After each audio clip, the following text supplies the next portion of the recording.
Hello everyone, welcome to this video, and in this video we're going to be explaining the behavior of FortiGate deep inspection when it's enabled. Also, we will explain how or show how to properly enable the deep inspection on the firewall. So let's get started. All right, so before we start this video, I'd like to mention that there is another video and on my YouTube channel that I explain or walk through enabling the deep inspection, giving an overview about it. How do we check out the FortiGate certificate that's used for deep inspection? How do we import the deep inspection certificate into the client so we would avoid browser warnings or errors?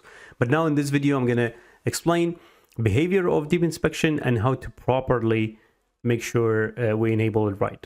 Okay, so why we need deep inspection? First of all, now most of the traffic on the internet right now is encrypted, so any attacks, any malwares, they would be hidden inside the SSL TLS connection that's encrypted. So in order for the FortiGate to inspect this TLS SSL session content that's encrypted, it need to use deep inspection certificate. If it's only using the certificate inspection, it would be able to only inspect the headers or the TLS SSL handshake, not the content or the payload. Okay, so how does the FortiGate behaves when SSL when it's inspecting SSL TLS connection?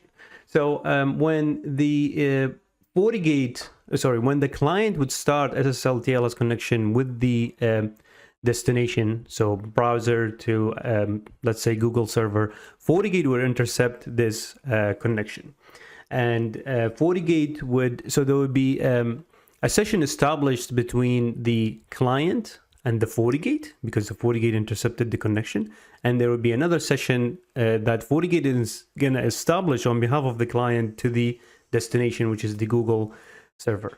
Now, when the FortiGate intercept this connection to the client, the FortiGate is going to present its own deep inspection certificate. That's where you might see browser warnings or errors, because that browser might not trust this FortiGate certificate that's being used. But I covered this in another video. So once the FortiGate intercepts this connection, TLS connection is going to be established between the client and the FortiGate, and between the FortiGate and the server. And FortiGate is going to present certificate to the client. What's going to happen now, any traffic or communication that the client is going to send to the destination, FortiGate is going to intercept it, hold it. It's going to decrypt that session, inspect it using the security profiles. If there is any errors, it's going to be blocked or dropped. If there is no errors, the FortiGate is going to encrypt that communication or packets again and send it to the destination. So this is how the behavior, or just overview of how deep inspection behavior it is on the firewall like FortiGate.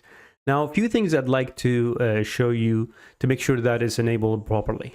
So this is the firewall that we have in here. If I go to the policy and take, for example, LAN to internet policy.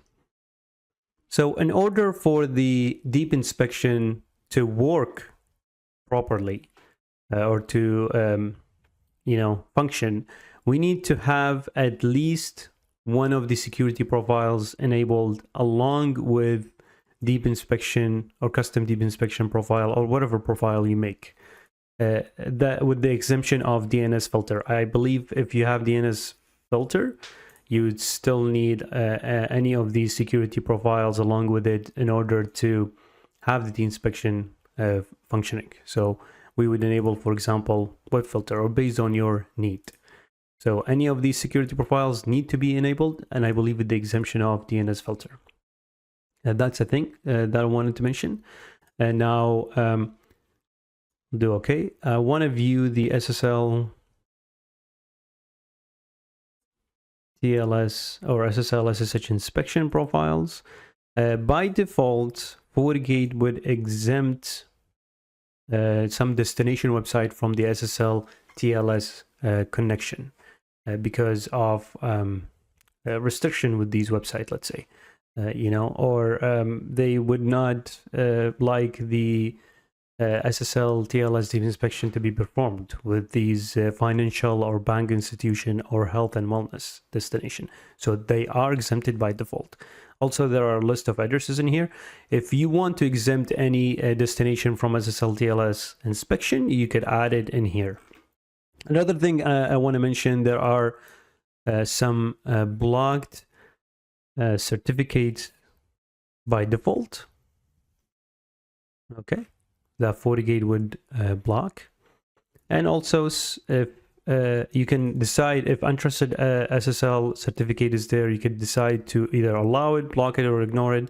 And you can view the trusted CA list in here. This is the list of CAs that FortiGate is going to accept.